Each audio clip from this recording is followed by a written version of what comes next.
काशीपुर नामक एक छोटा सा गांव था, जहां चिलचिलाती धूप और गर्म लू के थपेड़े दिन ब दिन तेज होती जा रही थी। सभी लोग अपने मेहनत से खेती करके अपना गुजारा करते थे, मगर इस साल की शुरुआती की गर्मी इतनी तेज थी कि मानो जान ही ले लेगी।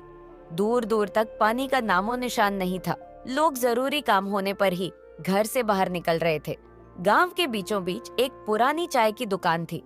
यहाँ पर बूढ़े बुजुर्ग और कुछ कामगार सुबह शाम इकट्ठा हो जाते थे, लेकिन आजकल गर्मी इतनी भीषण थी कि दुकान के आगे वाली बेंच भी खाली पड़ी थी। चाय की दुकान के मालिक सालकराम, जिनको सब काका कहते थे, उनका चेहरा पसीने से लथपथ था। काका को गर्मी का बहुत अनुभव था, लेकिन इतनी भयंकर लू उन्होंने बहुत कम ही देखा था। हे भगवान, आज तो सूर्यदेव आग उगल रहे हैं। लगता है जैसे आसमान से अंगारे बरस रहे हैं। पानी पी पी कर जीवन का गुजर हो रहा है। अब की बार तो गर्मी इतनी पड़ रही है कि जैसे जान ही चली जाए। हाँ काका, आप सच कह रहे हो। पिछले कई बरस में मैंने इतनी गर्मी नहीं झेली। सब तरफ त्राही मची है। गांव के कुएं भी सूख गए हैं। जो थोड़ा बहुत पानी है वह गंदा हो चुका है। जो भी पानी बचा है वह भी पीने लायक नहीं है। उसी वक्त वहाँ से एक राकेश नाम का आदमी वहाँ से गुजरता है। उसके चेहरे पर परेशानी की लकीरें थी, पर आंखों में उम्मीद की चमक। वो काका से हाथ जोड़कर अभिवादन करता है। प्रणाम काका, क्या एक गिलास ठंडा पानी मिल जाएगा क्या? बहुत जोर से प्यास लग रही है। प्यास के मारे जान ही जा रही है। काका तुरंत पास पड़े घड़े में हाथ डालते हैं और आधा गिलास पानी निकालते हैं और राकेश को दे देते हैं। राकेश जल्दी जल्दी पानी पीता है, मानो हलक सूख गया हो। धन्यवाद काका, गर्मी ने जान निकाल रखी है। इतनी गर्मी में भी काम करना पड़ रहा है। पेट के लिए कुछ तो कमाना ही पड़ेगा। बिल्कुल बेटा, पेट तो हर हाल में पालना ही है। पर सुनने में आ रहा है कि तुम्हारे मोहल्ले में भी पानी का बड़ा संकट हो गया है। जी काका, 2 दिन से नल में पानी नहीं आ रहा है। पानी का स्रोत नीचे चला गया है। सभी लोग परेशान हैं और मैं जो भी पानी बचा कर रखा था वह भी लगभग खत्म हो चुका है। दिन में मजदूरी करके घर आता हूँ तो घर में पानी की दिक्कत देखकर दिल टूट जाता है और बिजली भी दिन भर गुल रहती है। पंखा भी नहीं चल पाता। हाँ बेटा, बहुत बुरा हाल है।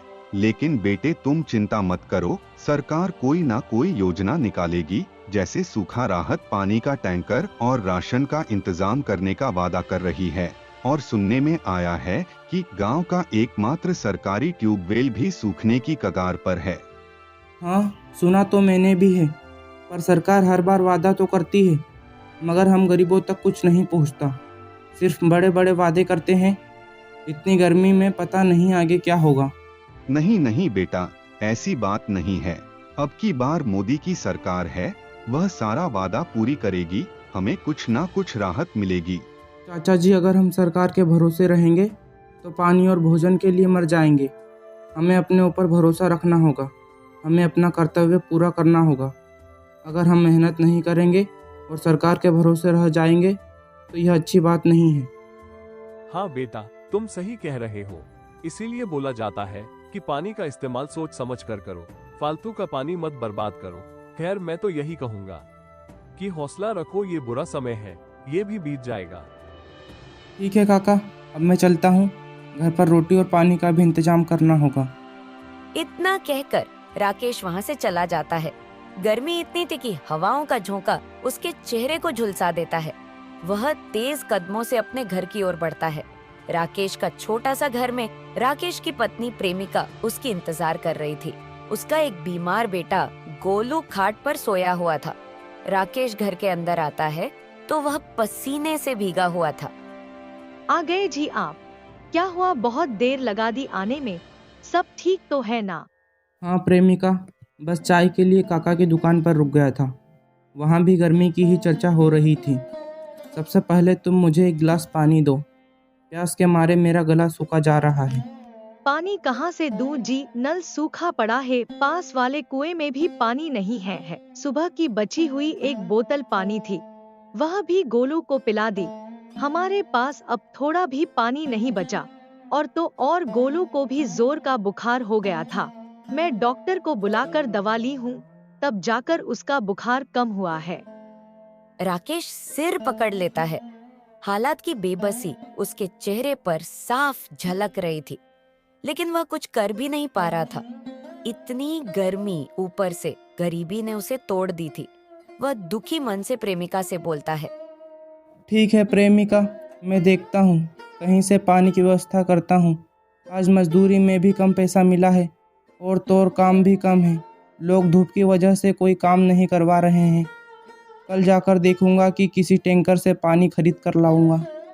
सुन रही हूँ कि शहर से आने वाला पानी का टैंकर बीच में ही रोक दिया गया है। कुछ ठाकुर लोग टैंकर लाकर ऊंचे दामों में बेच रहे हैं। इतने महंगे पानी को हम कब तक खरीदेंगे? कुछ समझ में नहीं आता। हमें कोई दूसरा रास्ता निकालना ही होगा। कोई बात नहीं, हम मिलकर कोई रास्ता निकाल लेंगे। तुम पहले आराम कर लो, बहुत थक गए होंगे।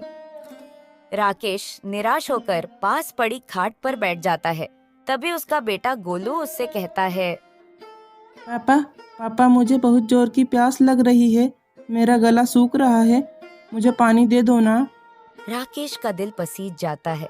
वह दुखी मन से अपने बेटा से बोलता है, बेटा थोड़ी देर और सहन कर ले, मैं अभी पानी लेकर आता हूँ। पर उसे खुद भी नहीं मालूम कि पानी वह कहाँ से लाएगा। उस पर गरीबी और कर्ज और गर्मी तीनों का कहर टूट पड़ा था। वह बिना आराम किए पानी के तलाश में चला जाता है। गांव का एक चौराहा था जहां लोग कभी चहल पहल में जुटे रहते थे, लेकिन अब दोपहर में सड़कें सुनसान थी। उसी गांव में ठाकुर बलदेव सिंह रहता था।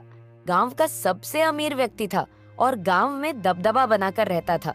उसके बारे में तरह तरह की चर्चाएं थी कि वह कभी कभी लोगों की मदद करता था, मगर ज्यादातर वह लोगों पर रोब जताता था और अपना स्वार्थ साधता था। उसी के साथ उसका खास आदमी उसके साथ रहता था। वह हेरा फेरी, बेईमानी और मुनाफाखोरी में उसका नाम पहले था। वह अपने स्वार्थ के लिए कुछ भी कर सकता था। अरे इतनी धूप में क्यों खड़े हो भाई? ठाकुर साहब, बस आपका ही इंतजार कर रहा था। सुना है कि पानी की बड़ी दिक्कत चल रही है। मैं सोच रहा था किसी तरह टैंकर का इंतजाम करके कुछ पैसा कमाया जाए। हाँ, यह गर्मी तो बहुत लंबी चलने वाली है। मैंने भी शहर से बात की है, कुछ सरकारी सप्लाई रुक गई है और कुछ हम इधर उधर करा रहे हैं। अगर तुम चाहो तो मेरे जानने वालों से टैंकर बुलवा कर पानी बेच सकते हो। थोड़ा मुनाफा तुम्हारा, थोड़ा हमारा। जी ठाकुर साहब, मैं तो तैयार हूँ, बस आप इशारा कीजिए।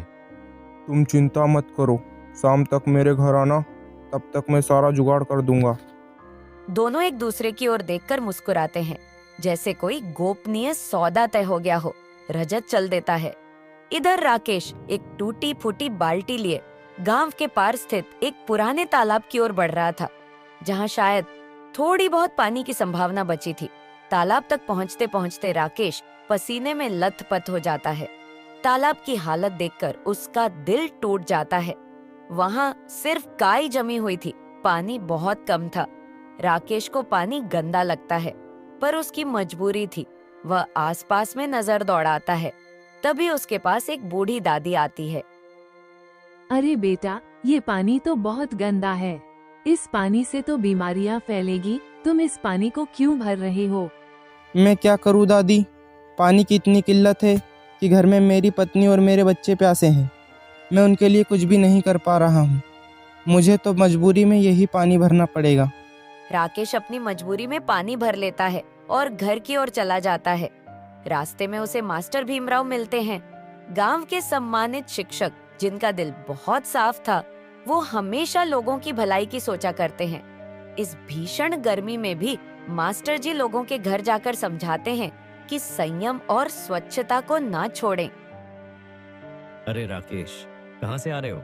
बहुत परेशान नजर आ रहे हो। नमस्ते मास्टर जी, तालाब से पानी भरने गया था। बेटा, ये पानी बहुत गंदा है, इससे बीमारी पकड़ने का खतरा है। घर पर इसे उबाल कर ही पीना, वरना डायरिया, उल्टी, दस्त लग सकते हैं। जी मास्टर जी, मेरे पास और कोई चारा भी नहीं था। नल भी सूखा पड़ा है और कुआं भी सूख गया है। समस्या तो बहुत विकट हो गई है। प्रशासन भी हाथ खींचे बैठा है और कुछ लोग अपने मुनाफे के लिए पानी बेच रहे हैं। अब भगवान ही हमें बचाएंगे या मार डालेंगे। राकेश जल्दी से अपने घर जाता है और पानी उबालता है। फिर सभी लोग पानी पीते हैं।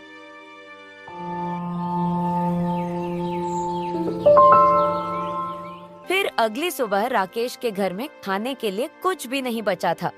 उसका बेटा भूखा था। माँ मुझे बहुत जोर की भूख लग रही है। माँ, कुछ खाने को दे दो ना। भूख के मारे मेरी जान ही जा रही है।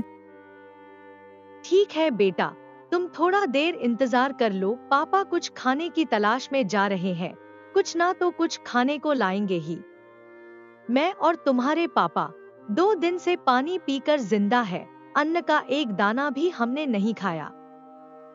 राकेश ने तय किया कि चाहे जो हो वह ठाकुर बलदेव सिंह जी से मदद मांगने जाएगा।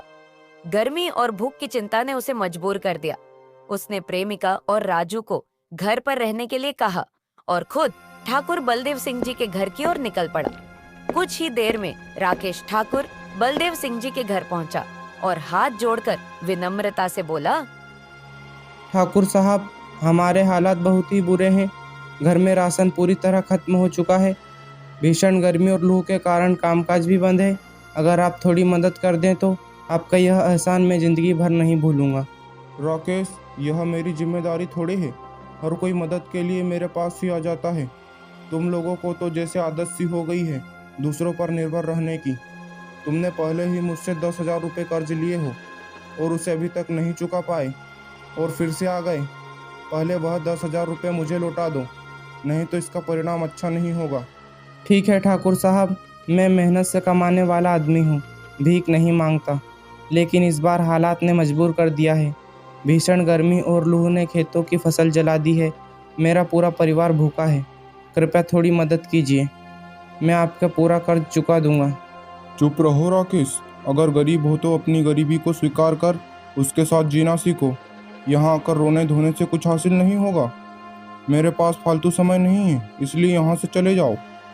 राकेश की यह बात सुनकर ठाकुर साहब को बहुत तेज गुस्सा आया। उसने गुस्से में अपने आदमियों को आवाज लगाते हुए कहा, अरे इसे यहाँ से धक्के मार के बाहर कर दो और आगे से यह मेरे घर में कदम भी ना रखने पाए। फिर ठाकुर ने राकेश को धक्के मारकर बाहर कर दिया। अब राकेश भारी मन से घर की ओर चल पड़ा। जैसे ही वह घर आया, उसने देखा कि प्रेमिका बिस्तर पर लेटी हुई थी और गोलू भी उनके पास खड़ा था। पापा, माँ की तबीयत बहुत खराब हो गई है। वह कुछ बोल नहीं पा रही हैं। हे भगवान, यह क्या हो गया? प्रेमिका, कुछ बोलो ना, कुछ तो बोलो। ऐसे चुप मत रहो, तुम्हें कुछ नहीं होगा। भगवान सब ठीक कर देंगे। प्रेमिका, उठो प्रेमिका। अब मुझसे सहन नहीं हो रहा। यह भीषण गर्मी और भूख ने मेरी सारी ताकत छीन लिया है। मुझे माफ करना, मैं अब तुम्हारा और गोलू का साथ देने में असमर्थ हूँ। राकेश की आंखों से आंसू बहने लगा। उसने रोते हुए कहा, प्रेमिका, ऐसा मत बोलो। तुम्हें कुछ नहीं होगा। तुम हमें छोड़कर नहीं जा सकती प्रेमिका। मैं कुछ भी करूँगा तुम्हें ठीक करने के लिए। भगवान पर भरोसा रखो। अजी, हमारे पास अब कुछ भी नहीं बचा। यह झुलसने वाली गर्मी और भूख ने मुझे पूरी तरह तोड़ दिया है। आप गोलू का ख्याल रखना, उसे मेरी कमी महसूस नहीं होने देना। राकेश ने घबराकर प्रेमिका की हालत देख पड़ोसियों को आवाज दी, पर भीषण गर्मी और चिलचिलाती धूप के चलते कोई भी सहायता के लिए नहीं आया। अरे कोई है? कोई तो मेरी सहायता करो, नहीं तो मेरी बीबी मर जाएगी। कोई है क्या? गोलू के पापा, अब मेरी चिंता मत करो। जितना कर सको गोलू के लिए करो। उसे कभी भूखा और अकेला मत सोने देना। इतना कहकर प्रेमिका की सांसें थम गई। वो इस दुनिया को हमेशा हमेशा के लिए छोड़कर चली गई। प्रेमिका, ऐसा मत करो। तुम मुझे छोड़कर नहीं जा सकती प्रेमिका। हमारे पास तुम्हारे अलावा और कुछ भी नहीं है। तुम्हारे बिना तो यह घर भी सूना हो जाएगा। तुमने हमेशा मेरा साथ दिया है। अब मैं तुम्हें अकेला नहीं छोड़ सकता प्रेमिका। यह कहकर राकेश फुट फुट कर रोने लगा। उसकी आंखों से आंसू रुकने का नाम ही नहीं ले रहे थे। वो महसूस कर रहा था कि उसकी पूरी दुनिया खत्म हो गई है। माँ, तुम उठो ना। देखो मैं कितना रो रहा हूँ। प्लीज़ उठ जाओ ना माँ, हमें क्यों छोड़कर चली गई? क्या हमने कोई गलती की है माँ? माँ उठो ना। नहीं बेटा, हम बुरे नहीं हैं, यह सब नियति का फैसला है। शायद हमने कभी कोई गलती की होगी जो अब हमें इसका फल भुगतना पड़ रहा है।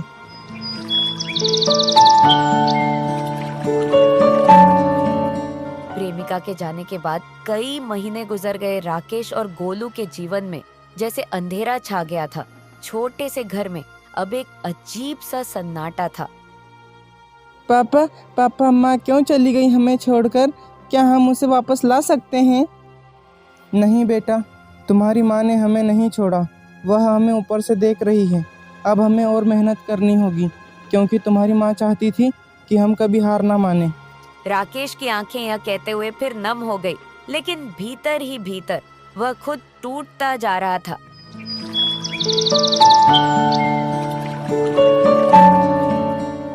इसी तरह कई दिन बीत गए।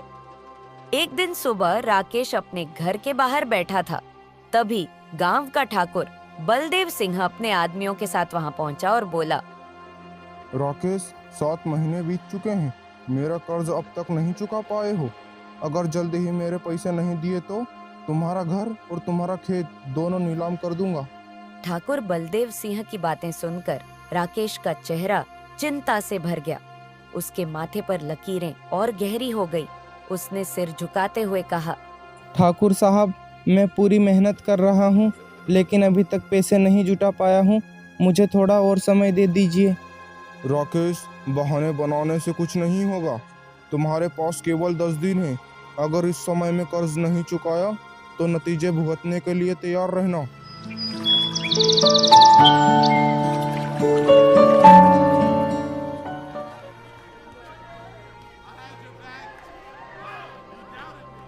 फिर एक दिन अचानक राकेश का पुराना दोस्त संजय गांव वापस आया। राकेश और संजय बचपन के साथी थे, लेकिन कई साल पहले संजय रोजगार की तलाश में शहर चला गया था। अब वह काफी पैसे वाला हो चुका था। जब वह राकेश के घर पहुंचा तो उसने देखा कि राकेश गहरे चिंता में डूबा हुआ था। अरे राकेश, तू इतना परेशान क्यों है? क्या हुआ? कुछ परेशानी है क्या? फिर राकेश ने अपने दोस्त को सब कुछ बता दिया। ठाकुर बलदेव सिंह के कर्ज और उसकी धमकी के बारे में सुनकर संजय का दिल पिघल गया। वह तुरंत बोला, अरे राकेश, तू इतना परेशानी में जी रहा है, ये तो मुझे मालूम ही नहीं था। ये ले पैसा और उस ठाकुर बलदेव सिंह का कर्ज चुका। संजय की यह बात सुनकर राकेश की आंखों में आंसू आ गए। वह भावुक होकर बोला, अरे संजय भाई, यह तुम्हारा एहसान मैं कैसे चुका पाऊंगा? अरे राकेश भाई, एक दोस्त दूसरे दोस्त के काम नहीं आया तो वह दोस्ती किस काम की?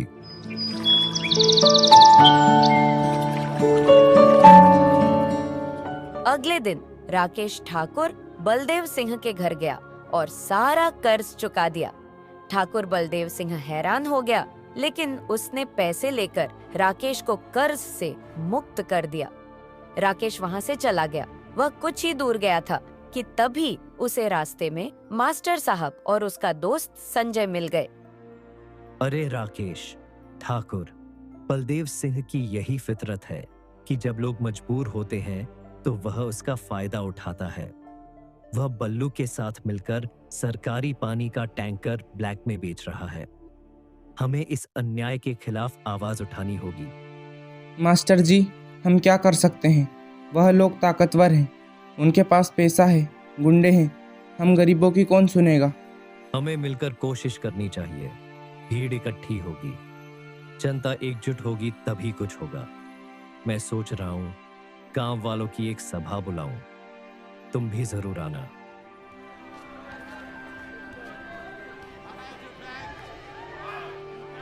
शाम को गांव के एक पेड़ के नीचे में मास्टर ने गांव वालों की सभा बुलाई।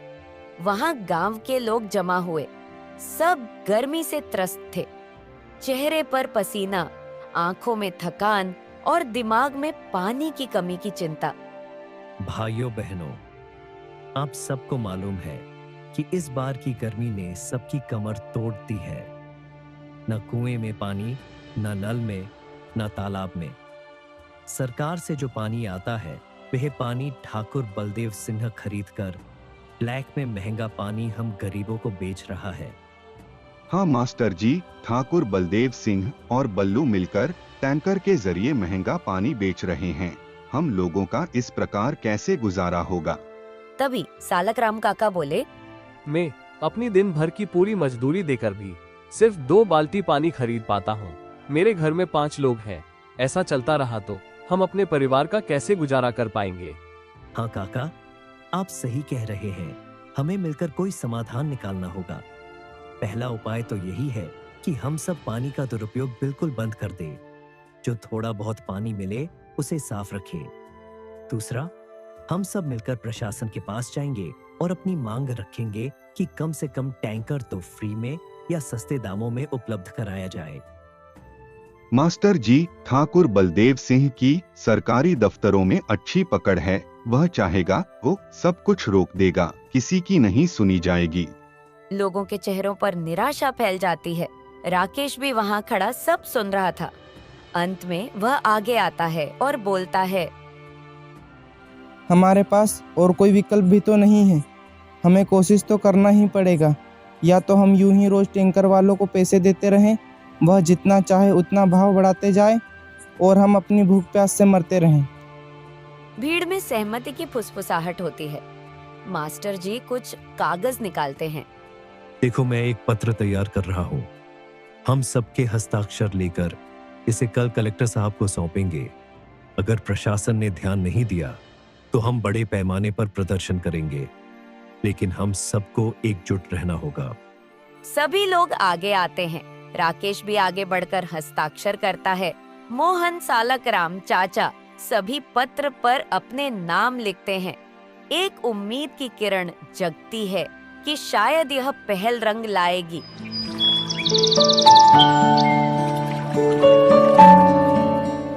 अगले दिन सभी कलेक्टर ऑफिस पहुंचे। तब कलेक्टर साहब बोले, हाँ तो बताइए, आप लोगों की क्या समस्या है? मास्टर जी विस्तार से बताते हैं कि गांव घर में पानी नहीं है, बिजली की कटौती है, टैंकर भी महंगा बेचा जा रहा है, लोग बहुत परेशान हैं, बीमार पड़ रहे हैं। देखिए, इस साल बारिश हुई नहीं, भयंकर सूखा पड़ा है। हम भी कोशिश कर रहे हैं सरकारी खजाना से। आप लोगों के गांव तो रोज 2 टैंकर फ्री पानी जाता है। क्या वो पानी आप लोगों को नहीं मिलता है? साहब, हमें पानी नहीं मिलता। हमारे गांव का एक अमीर आदमी ठाकुर बलदेव सिंह रहता है।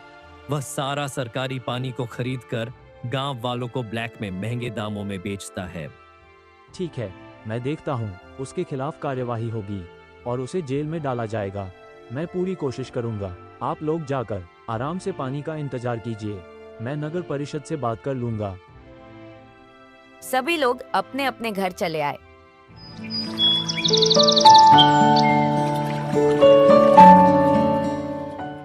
फिर अगली सुबह को जब और ठाकुर बलदेव सिंह ने ब्लैक में पानी बेच रहे थे, तभी कुछ पुलिस वाले और एसडीएम साहब गांव में आकर ब्लैक में पानी बेचते हुए ठाकुर बलदेव सिंह और बल्लू को पकड़ लेते हैं और उन्हें जेल में डाल देते हैं।